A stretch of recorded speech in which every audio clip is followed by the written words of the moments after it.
ಅವರಿಬ್ಬರದ್ದು ಮದುವೆಗೂ ಮುಂಚೆ ಶುರುವಾಗಿದ್ದ ಪ್ರೀತಿ. ಮದುವೆಯಾದ ಕೆಲವೇ ವರ್ಷಕ್ಕೆ ಗಂಡನನ್ನ ಬಿಟ್ಟು ಪ್ರಿಯಕರನ ಜೊತೆ ಸೇರಿದ್ಲು.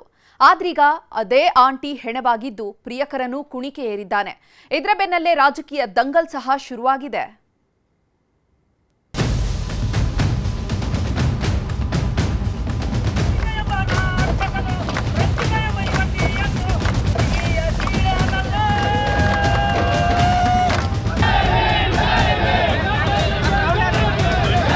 ಕಟ್ಟಿಕೊಂಡವ ಕೊನೆವರೆಗೂ, ಅರ್ಧದಲ್ಲಿ ಬಂದವ ಆಸೆ ತೀರೋವರೆಗೂ ಅಂತಾರಲ್ವಾ? ಈ ಮಾತು 100ಕ್ಕೆ 100 ಸತ್ಯ ಬಿಡಿ. ಯಾಕಂದ್ರೆ ಹೆಣ್ಣು ಮಣ್ಣಿನ ವಿಷಯದಲ್ಲಿ ಕಂಡೋರ ಸ್ವತ್ತಿಗೆ ಕಣ್ಣು ಹಾಕಿದವರು ಸುಖವಾಗಿ ಇದ್ದಿದ್ದೇ ಇಲ್ಲ. ಇದಕ್ಕೆ ಬೆಸ್ಟ್ ಎಕ್ಸಾಂಪಲ್ ಇವರಿಬ್ರೇ ನೋಡಿ. ಇವಳು ಗಂಡನಿಗೆ ಗೋಲಿ ಹೊಡೆದು ಬಂದಿದ್ಲು. ಇವನು ಕಂಡೋರ ಹೆಣ್ಮಗಳ ಮೇಲೆ ಕಣ್ಣು ಹಾಕಿದ್ದ. ಕದ್ದು ಮುಚ್ಚಿ ಸಂಸಾರ ನಡೆಸ್ತಿದ್ದವರು ದುರಂತ ಅಂತ್ಯ ಕಂಡಿದ್ದಾರೆ. ಆಂಟಿಯ ಕತ್ತು ಕೊಯ್ದು ಕಣ್ಮರಿಯಾಗಿದ್ದವ ತಾನು ಕೂಡ ನೇಣಿನ ಕುಣಿಕೆ ಏರಿದ್ದಾನೆ. ಮದುವೆಗೂ ಮುಂಚೆ ಪ್ರೀತಿ, ಗಂಡನಿಗೆ ಹೊಡೆದಿದ್ಲು ಗೋಲಿ. 5-6 ವರ್ಷ ಸಂಸಾರ ನಡೆದಿದ್ದು ಘನಘೋರ. ಉತ್ತರ ಕನ್ನಡ ಜಿಲ್ಲೆ ಇವತ್ತು ಅಕ್ಷರಶಃ ಹೊತ್ತಿ ಉರಿಯೋದಕ್ಕೆ ಶುರುವಾಗಿತ್ತು.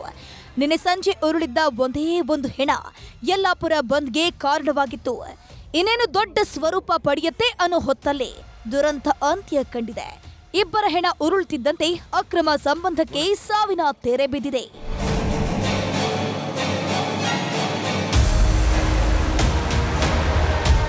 ಈ ಹೆಣ್ಮಗಳ ಹೆಸರು ರಂಜಿತಾ ಅಂತ. ಉತ್ತರ ಕನ್ನಡ ಜಿಲ್ಲೆಯ ಯಲ್ಲಾಪುರ ನಿವಾಸಿ. ಈತನ ಹೆಸರು ರಫೀಕ್. ಇವರಿಬ್ಬರದ್ದು ಪ್ರಾಯದ ವಯಸ್ಸಿನ ಪ್ರೀತಿ. ಮನೆಯವರಿಗೆ ಗೊತ್ತಾಗದಂತೆ ಕದ್ದು ಮುಚ್ಚಿ ಪ್ರೀತಿ ಪ್ರೇಮ ರಾಗ ಹಾಡ್ತಿದ್ರು. ಈ ವಿಷಯ ರಂಜಿತಾ ಮನೆಯಲ್ಲಿ ಗೊತ್ತಾಯ್ತೋ ಏನೋ ಗೊತ್ತಿಲ್ಲ. ಬೇರೊಬ್ಬ ಹುಡುಗನ್ ನೋಡಿ ಮದುವೆ ಮಾಡಿಸಿದ್ರು. ಆದ್ರೆ ಹಸಮಣೆ ಏರಿದ ರಂಜಿತಾ ಮಾತ್ರ ತನ್ನ ಹಳೆಯ ಚಾಳಿಯನ್ನ ಮಾತ್ರ ಬಿಟ್ಟಿರ್ಲಿಲ್ಲ. ಗಂಡನ ಜೊತೆಗಿನ ಸಂಸಾರಕ್ಕೆ ಕೊಳ್ಳಿ ಇಟ್ಟವಳು ಹಳೆ ಲವರ್ ಜೊತೆ ಮತ್ತೆ ಪ್ರೇಮದಾಟ ಶುರು ಮಾಡಿದ್ದಾಳೆ. ಕಳೆದ 6-7 ವರ್ಷದಿಂದ ಗಂಡ ಹೆಂಡತಿಯಂತೆ ಸಂಸಾರವನ್ನ ನಡೆಸ್ತಿದ್ರು. ಆದ್ರೆ ಮದುವೆ ಆಗಿರ್ಲಿಲ್ಲ ಅನ್ನೋದನ್ನ ಬಿಟ್ರೆ ಉಳಿದೆಲ್ಲ ಸಂಬಂಧ ಚೆನ್ನಾಗೇ ಇತ್ತು. ಆದ್ರೆ ಇತ್ತೀಚೆಗೆ ಇವರಿಬ್ಬರ ಸಂಬಂಧದಲ್ಲಿ ಬಿರುಕು ಮೂಡೋದಕ್ಕೆ ಶುರುವಾಗಿದೆ. ರಫೀಕ್ನ ರಂಜಿತಾ ಅವಾಯ್ಡ್ ಮಾಡೋದಕ್ಕೆ ಶುರು ಮಾಡಿದ್ಲಂತೆ. ಇದು ರಫೀಕ್ನ ಪಿತ್ತವನ್ನ ನೆತ್ತಿಗೇರಿಸಿತ್ತು. ಇಷ್ಟು ದಿನ ಚೆನ್ನಾಗಿದ್ದವಳು ಈಗ ದೂರ ಆಗ್ತಿದ್ದಾಳಲ್ಲ ಅಂತ ಕೇರಳಿ ಕೆಂಡವಾಗಿದ್ದ.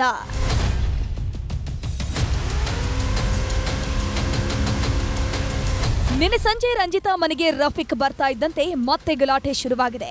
ನನ್ ಜೊತೆ ಖುಷಿಯಾಗಿರುವಂತ ರಫೀಕ್ ತುಂಬಾನೇ ಕೇಳ್ಕೊಂಡಿದ್ದಂತೆ. ಆದ್ರೆ ರಂಜಿತಾ ಕೇಳೋ ಸ್ಥಿತಿಯಲ್ಲಿ ಇರಲಿಲ್ಲ. ಇದರಿಂದ ಸಿಟ್ಟಿಗೆದ್ದವ ಮನೆಯಲ್ಲಿದ್ದ ಚಾಕು ತಗೊಂಡು ಕುತ್ತಿಗೆಯನ್ನೇ ಸೀಳಿದ್ದಾನೆ. ಯಾವಾಗ ರಂಜಿತಾ ಸಾವನ್ನಪ್ಪಿದ್ಲು ಅಲ್ಲಿಂದ ಎಸ್ಕೇಪ್ ಆಗಿದ್ದ.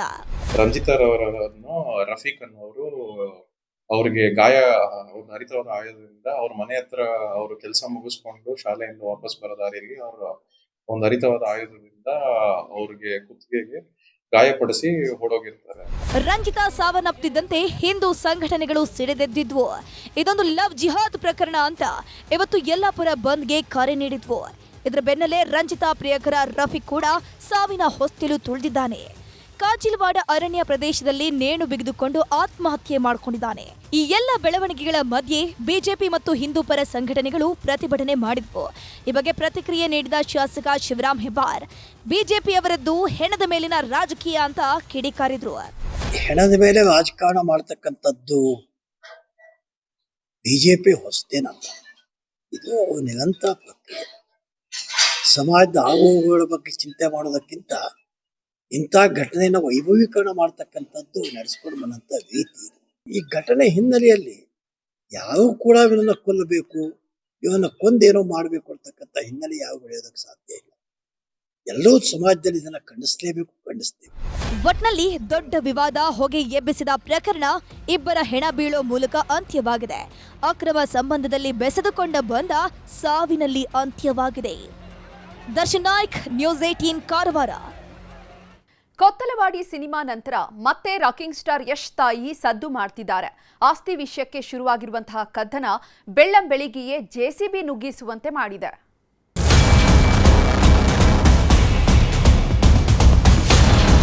ನಮ್ಮ ಜಾಗನ ನಾವು ಪೊಸಿಷನ್ ನೋಡಿದ್ವಿ. ಯಾವ ಕಾಲದಲ್ಲಿ ನನ್ನ ಜಾಗ ಅಂತ ನನ್ನ ಜಾಗಕ್ಕೆ ಬಂದ್ರೆ ಡಾಕ್ಯುಮೆಂಟ್ಸ್ ತೋರಿಸ್ಬೇಕಲ್ವಾ?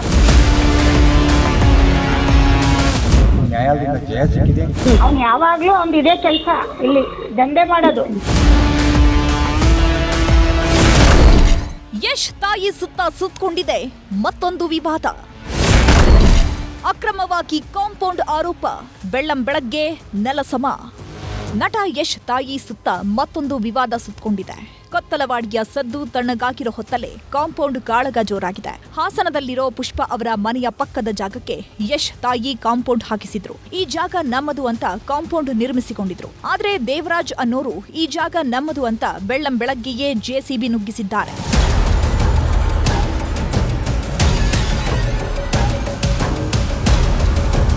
ಹಲವು ವರ್ಷದ ಹಿಂದೆ ಹಾಸನ ನಗರದ ವಿದ್ಯಾನಗರ ಬಡಾವಣೆಯಲ್ಲಿ ಯಶ್ ತಾಯಿ ಮನೆ ಖರೀದಿಸಿದ್ರು. ಈ ಮನೆಯ ಪಕ್ಕದಲ್ಲೇ 1500 ಅಡಿ ಸುತ್ತಳತೆಯ ಸೈಟ್ ಇದೆ.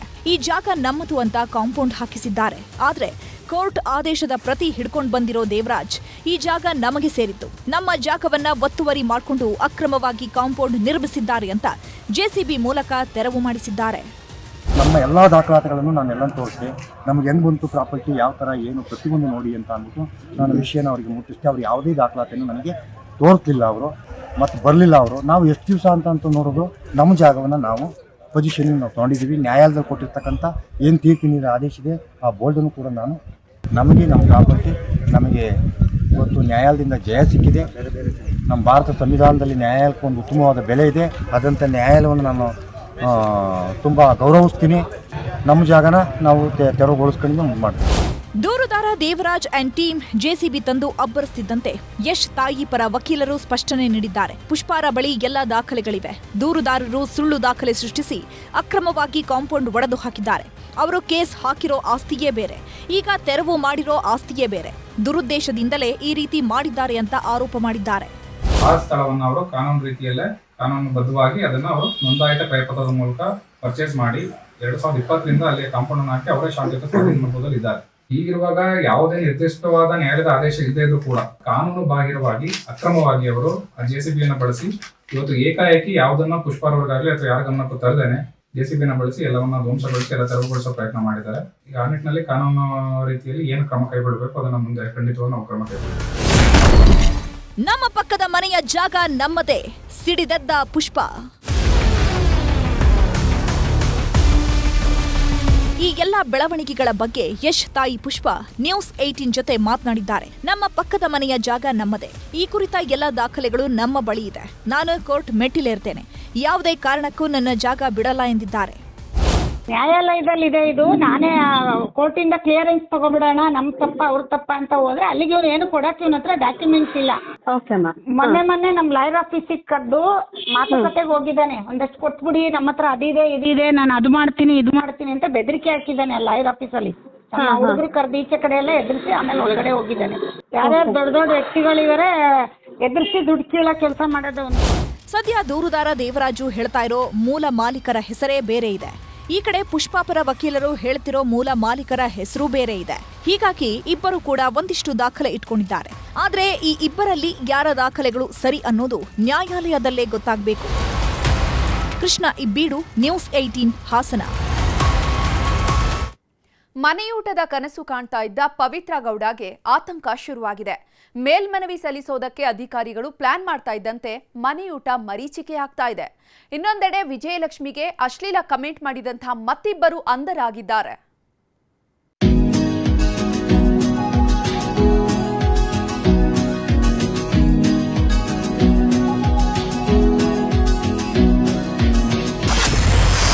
ಮನೆಯೂಟದ ಖುಷಿಯಲ್ಲಿದ್ದ ಸುಬ್ಬಿಗೆ ಶಾಕ್. ಮೇಲ್ಮನವಿ ಸಲ್ಲಿಸಲು ಅಧಿಕಾರಿಗಳ ಪ್ಲಾನ್. ಪವಿತ್ರ ಗೌಡ ಒಂದು ಕಾಲದಲ್ಲಿ RR ನಗರದ ಅರಗಿಣಿಯಂತಿದ್ದ ಚೆಲುವೆ. ಸುಖದ ಸುಪ್ಪತ್ತಿಗೆಯೇ ಜೀವನ. ಕೈಗೊಬ್ರು ಕಾಲಿಗೊಬ್ರು ಆಡು ಕಾಡು ಅಂದ್ಕೊಂಡಿದ್ದೆಲ್ಲ ಕ್ಷಣ ಮಾತ್ರದಲ್ಲೇ ಕಣ್ಮುಂದೆ ಬರ್ತಿತ್ತು. ಜೊತೆಗೆ ಬೆಂಗಾವಲಿನಂತಿದ್ದ ಸ್ಯಾಂಡಲ್ವುಡ್ ಚಕ್ರವರ್ತಿ. ಹೀಗಾಗಿ ಬದುಕು ಅನ್ನೋದು ತೂಗುಯ್ಯಾಲೆಯಲ್ಲಿ ತೇಲಾಡ್ತಿತ್ತು. ಆದರೆ ಮಾಡಿದ ಒಂದೇ ಒಂದು ಎಡವಟ್ಟು ಬಂಗಾರದಂಥ ಬದುಕನ್ನೇ ಮುಳುಗಿಸಿದೆ. ಸ್ವಾಮಿ ಕೊಲೆ ಕೇಸ್ನಲ್ಲಿ ಲಾಕ್ ಆಗಿದ್ದೇ ಆಗಿದ್ದು ಒಂದೊತ್ತಿನ ಮನೆಯೂಟಕ್ಕೂ ಪರದಾಡುವಂತಾಗಿದೆ. ಮೊನ್ನೆ ತಾನೇ ಕೋರ್ಟ್ನಿಂದ ಮನೆಯೂಟದ ಭಾಗ್ಯ ಸಿಕ್ಕಿತ್ತು. ಇನ್ನೇನು ಹೋಮ್ ಮೇಡ್ ಊಟ ಸಿಗುತ್ತೆ ಅನ್ನೋ ಖುಷಿಯಲ್ಲಿದ್ದಾಗಲೇ ಮತ್ತೊಂದು ಆತಂಕ ಶುರುವಾಗಿದೆ. ಮನೆಯೂಟದ ಭಾಗ್ಯಕ್ಕೂ ಕೊಕ್ಕೆ ಬೀಳುತ್ತಾ ಅನ್ನೋ ಅನುಮಾನ ಕಾಡ್ತಿದೆ. ಯಾಕಂದ್ರೆ ಮನೆಯೂಟದ ಆದೇಶ ಪ್ರಶ್ನಿಸಿ ಮೇಲ್ಮನವಿ ಸಲ್ಲಿಸಲು ಅಧಿಕಾರಿಗಳು ತಯಾರಿ ನಡೆಸಿದ್ದಾರಂತೆ.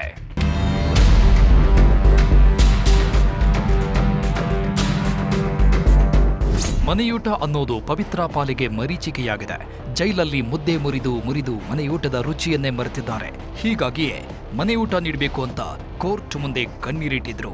ನ್ಯಾಯಾಲಯ ಕೂಡ ಮನೆಯೂಟ ನೀಡುವಂತೆ ಆದೇಶ ನೀಡಿತ್ತು. ಆದ್ರೀಗ ಕೋರ್ಟ್ ಆದೇಶ ಪ್ರಶ್ನಿಸಿ ಮೇಲ್ಮನವಿ ಸಲ್ಲಿಸಲು ಕಾರಾಗೃಹ ಇಲಾಖೆ ಅಧಿಕಾರಿಗಳು ಚಿಂತನೆ ನಡೆಸಿದ್ದಾರೆ. ನಾಳೆ ಕೋರ್ಟ್ನಲ್ಲಿ ಮೇಲ್ಮನವಿ ಸಲ್ಲಿಸುವ ಸಾಧ್ಯತೆಯಿದೆ. ಅಧಿಕಾರಿಗಳ ಈ ನಿರ್ಧಾರದ ಹಿಂದೆಯೂ ಹಲವು ಕಾರಣಗಳಿವೆ. ಪರಪ್ಪನ ಅಗ್ರಹಾರ ಜೈಲಲ್ಲಿ ಒಟ್ಟು 4700 ಕೈದಿಗಳಿದ್ದಾರೆ. ಈ ಎಲ್ಲ ಕೈದಿಗಳಿಗೂ ಒಂದೇ ರೀತಿಯ ಆಹಾರ ವ್ಯವಸ್ಥೆ ಮಾಡಲಾಗುತ್ತೆ. ಕೈದಿಗಳಿಗೆ ಉತ್ತಮ ಗುಣಮಟ್ಟದ ಆಹಾರ ನೀಡಲಾಗ್ತಿದ್ದು ಇದುವರೆಗೂ ಯಾರಿಗೂ ಯಾವುದೇ ಸಮಸ್ಯೆಯಾಗಿಲ್ಲ. ಈಗ ಪವಿತ್ರ ಗೌಡಗೆ ಮನೆ ಊಟದ ಅವಕಾಶ ನೀಡಿದ್ರೆ ತೊಂದರೆಯಾಗಲಿದೆ. ಬೇರೆ ಕೈದಿಗಳು ಕೂಡ ಮನೆ ಊಟ ಕೇಳುವ ಸಾಧ್ಯತೆ ಇದೆ. ಹೀಗಾಗಿ ಮನೆ ಊಟಕ್ಕೆ ಅವಕಾಶ ನೀಡಿದಂತೆ ಮೇಲ್ಮನವಿ ಸಲ್ಲಿಸಲು ತಯಾರಿ ನಡೆಸಿದ್ದಾರೆ.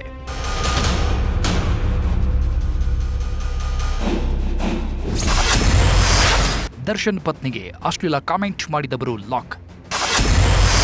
ಮತ್ತಿಬ್ಬರ ಸೆರೆ, ಬಂಧಿತರ ಸಂಖ್ಯೆ 4ಕ್ಕೆ ಏರಿಕೆ.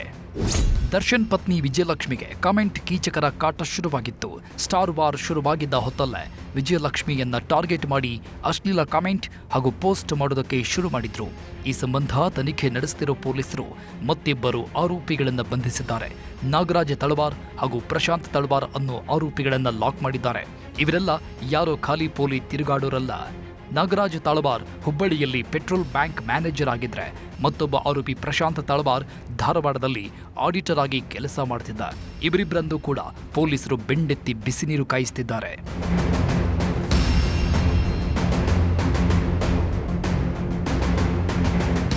ಒಟ್ನಲ್ಲಿ ಮನೆಯೂಟದ ಕನಸು ಕಂಡಿದ್ದ ಪವಿತ್ರಾಗೆ ಆತಂಕ ಶುರುವಾಗಿದ್ರೆ ವಿಜಯಲಕ್ಷ್ಮಿ ಕೇಸ್ನಲ್ಲಿ ಒಬ್ಬೊಬ್ಬರೇ ಲಾಕ್ ಆಗ್ತಿದ್ದಾರೆ. ಮಂಜುನಾಥ್ ಎನ್ ಜೊತೆ Muniraju, crime bureau, news 18 Bengaluru. Bengaluru ನಗರದ ಕೂಗಳತೆ ದೂರದಲ್ಲೇ ನರಬಲಿಗೆ ಪ್ಲಾನ್ ನಡೆದಿತ್ತು ಅನ್ನುವಂಥ ಆರೋಪ ಕೇಳಿ ಬರ್ತಾ ಇದೆ. ನಿಧಿ ಆಸೆಗಾಗಿ ಮಗು ಬಲಿ ಕೊಡೋದಕ್ಕೆ ಸಿದ್ಧತೆ ನಡೆಸಿದ್ರು ಅನ್ನುವಂತಹ ಗುಲ್ಲೆದ್ದಿದೆ. ಈ ಕುರಿತ ಒಂದು ವರದಿ ಇಲ್ಲಿದೆ ನೋಡಿ.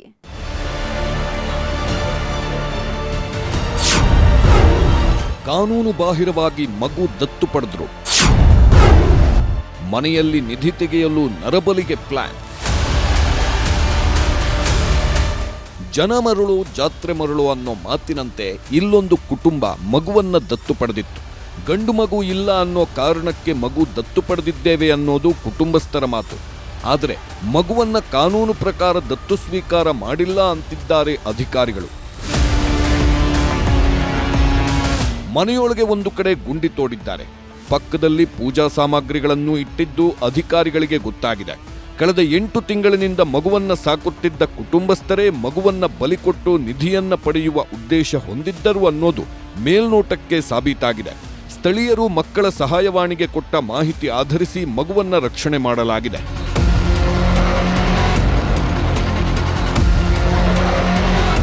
ಮಗುವನ್ನ ದತ್ತು ಪಡೆದಿದ್ದೇವೆ, ನಾವು ಮಗುವನ್ನ ಪ್ರೀತಿಯಿಂದ ಸಾಕುತ್ತಿದ್ದೇವೆ ಎಂದು ಕುಟುಂಬಸ್ಥರು ಹೇಳುತ್ತಿದ್ದಾರೆ. ಆದರೆ ಮಗುವನ್ನ ನಿಯಮ ಪಾಲಿಸಿ ದತ್ತು ಪಡೆದಿದ್ದಾರಾ ಅನ್ನೋದನ್ನ ಪರಿಶೀಲನೆ ಮಾಡಿದಾಗ ಕಾನೂನು ಪ್ರಕಾರ ದತ್ತು ಸ್ವೀಕಾರ ಮಾಡಿಲ್ಲ ಅನ್ನೋದು ಗೊತ್ತಾಗಿದೆ. ಆದರೆ ಇವರೇ 500 ರೂಪಾಯಿ ಸ್ಟ್ಯಾಂಪ್ ಪೇಪರ್ ತೆಗೆದುಕೊಂಡು ದತ್ತು ಪಡೆದ ಬಗ್ಗೆ ವಿಷಯ ಟೈಪ್ ಮಾಡಿಸಿ ಸಹಿ ಮಾಡಿದ್ದಾರೆ.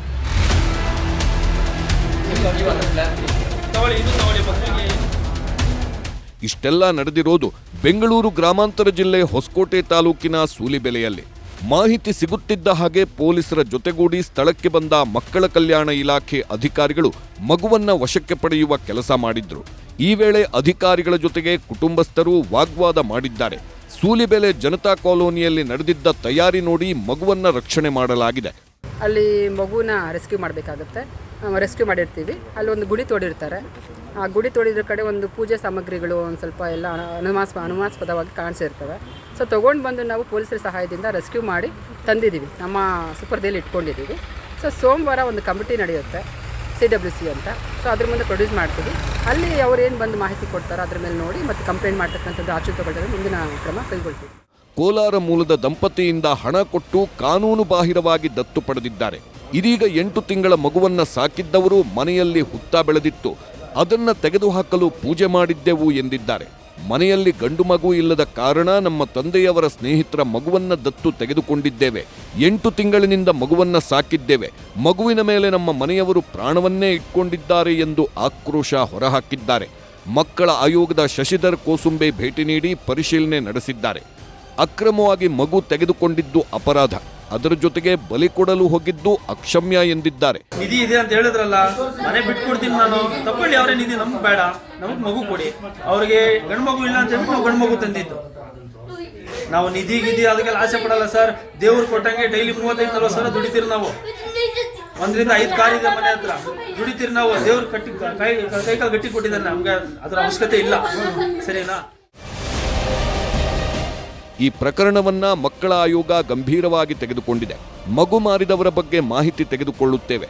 ಎಲ್ಲ ಆಯಾಮದಲ್ಲಿ ತನಿಖೆ ನಡೆಸಿ 1 ವಾರದ ಒಳಗೆ ವರದಿ ನೀಡಲು ಸೂಚನೆ ನೀಡಿದ್ದು, ಸೂಲಿಬೆಲೆ ಪೊಲೀಸ್ ಠಾಣೆಯಲ್ಲಿ ದೂರು ದಾಖಲಿಸಿಕೊಂಡು ತನಿಖೆ ನಡೆಸುತ್ತಿದ್ದಾರೆ. ಪ್ರಾಥಮಿಕ ತನಿಖೆಯಿಂದ ತಿಳಿದು ಬಂದಿರೋದೇನೆಂದರೆ, ಮಗುನ ಅವರು ದತ್ತು ಪಡೆದಿದ್ದಾರೆ. ಅವರು ದತ್ತು ಪಡೆದಿರೋದು ಇಲ್ಲಿಗಲ್ ಇದೆ, ಅಂದರೆ ಅವರು ನಮ್ಮ ಯಾವುದೇ ಕಾರಾ ಪೋರ್ಟಲಲ್ಲಿ ಲೀಗಲ್ ಆಗಿ ದತ್ತು ಪಡೆದಿಲ್ಲ. ಪ್ರಾಥಮಿಕವಾಗಿ ನಾವು ತನಿಖೆ ನಡೀತಾ ಇದೆ, ನಮ್ಮ ಪೊಲೀಸರು ತನಿಖೆ ನಡೆಸ್ತಾ ಇದ್ದಾರೆ.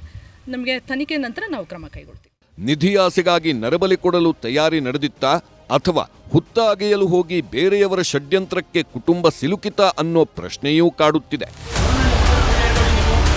ಮನು ಹದ್ರಿಪುರ, ನ್ಯೂಸ್ 18, ಬೆಂಗಳೂರು ಗ್ರಾಮಾಂತರ. ಕೊಪ್ಪಳದಲ್ಲಿ ಅಜ್ಜಯ್ಯನ ಜಾತ್ರೆ ಸಂಭ್ರಮ ಜೋರಾಗಿದೆ. 15 ದಿನ ನಡೆಯುವಂತಹ ಗವಿಸಿದ್ದೇಶ್ವರ ಜಾತ್ರೆಗೆ ಭಕ್ತ ಸಾಗರವೇ ಹರಿದು ಬರ್ತಾ ಇದೆ. ನಾಳೆ ಸಂಜೆ 5 ಗಂಟೆಗೆ ಮಹಾರಥೋತ್ಸವ ನಡೆಯಲಿದೆ.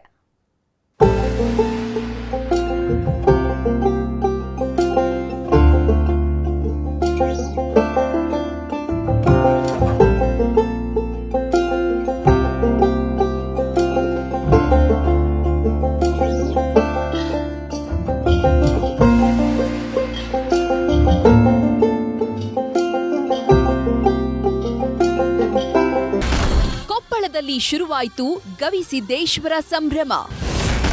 ನಾಳೆ ಮಹಾರಥೋತ್ಸವ, ಬಗೆ ಬಗೆಯ ಖಾದ್ಯಗಳ ಘಮ. ಕೊಪ್ಪಳದ ಗವಿಮಠದ ಜಾತ್ರೆ ಅಂದ್ರೆ ದಕ್ಷಿಣ ಭಾರತದ ಮಹಾ ಕುಂಭಮೇಳ ಅಂತಾಲೇ ಫೇಮಸ್. ಅಜ್ಜಯ್ಯನ ಜಾತ್ರೆ ಶುರುವಾಯಿತು ಅಂದ್ರೆ ಮೂಲೆ ಮೂಲೆಯಿಂದಲೂ ಭಕ್ತರ ದಂಡು ಹರಿದು ಬರುತ್ತೆ. ಹೀಗಾಗಿಯೇ ತ್ರಿವಿಧ ದಾಸೋಹದ ಸನ್ನಿಧಿಯಲ್ಲಿ ಹಚ್ಚಿದ ಒಲೆ ಆರಲ್ಲ. ಉತ್ಸವ ಮುಗಿಯುವವರೆಗೂ ನಾನಾ ಬಗೆಯ ಖಾದ್ಯಗಳ ಗಮಲು ತಪ್ಪಲ್ಲ. ನಾಳೆಯಿಂದ ಶುರುವಾಗ್ತಾ ಇರೋ ಗವಿಮಠದ ಜಾತ್ರೆಗೆ ಭಕ್ತರ ದಂಡೇ ಹರಿದು ಬರ್ತಿದೆ.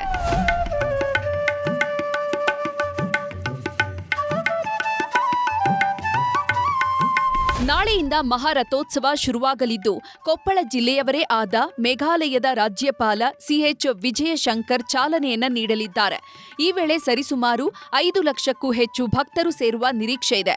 ಒಟ್ಟು 15 ದಿನಗಳ ಕಾಲ ನಡೆಯುವಂತಹ ಜಾತ್ರೆಯಲ್ಲಿ ಪ್ರತಿನಿತ್ಯವೂ ಕೂಡ ಅನ್ನದಾಸೋಹ ನಡೀತಾ ಇರುತ್ತೆ. ಜಾತ್ರೆ ಮುಗಿಯುವವರೆಗೂ ಹಚ್ಚಿದ ಒಲೆ ಆರಲ್ಲ.